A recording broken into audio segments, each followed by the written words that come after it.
Hey, happy Friday to you. Welcome back to the Friday Funnies. Well, as promised, I have returned from a much-needed adventure, and I'm happy to report that there were no arrests and no injuries. It was a win-win, you know? I traveled to the coast of Maine to visit Acadia National Park.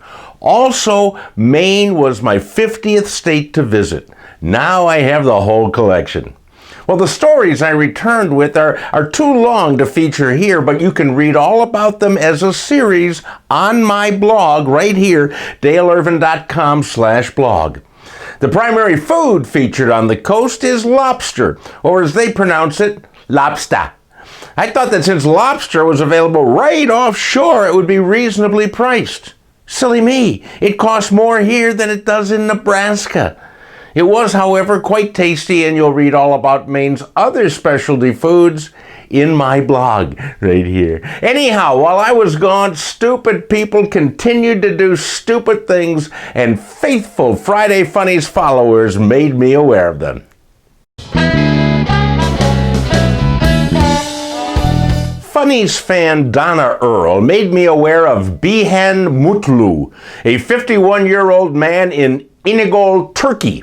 He went to his local bar and proceeded to consume mass quantities of whatever kind of liquor they serve in Turkey. Then he walked away from the bar very, very drunk, and when he didn't return home, his wife reported him missing. Well, a search party was formed, and they actually combed through the adjacent forest. Behan, in the meantime, had fallen asleep in the forest, and when he woke up, he saw the search party and decided to join them. He didn't know who they were looking for until he heard people call out his name, and he replied, "Hey, that's me!" But nobody believed him. Eventually, one of his friends recognized him, and they all went out to drink in celebration. And so it continues.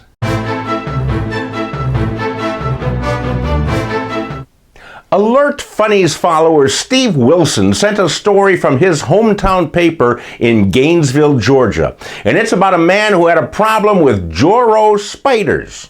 Now, not knowing what a Joro spider is, I looked it up. Turns out a Joro spider is about 3 inches in size, has a bite like a bee sting. Now, knowing this, I understand why this resident wanted them out of his attic. But he wasn't sure he could eradicate the webs in the suggested method, that being using a broom. So this genius sparked up a blowtorch, and he got rid of all the spider webs. He also got rid of a portion of his roof because he set it on fire.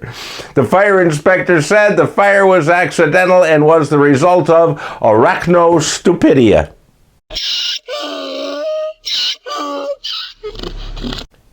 An Australian man who goes by the name of Naganga owns the Mad Theater Cafe in Collingwood, California, and refuses to hire anyone who has been vaccinated.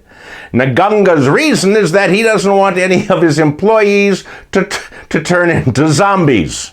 Yes, that's right, zombies. Well, finally, somebody has come up with a logical reason to avoid getting the vaccine.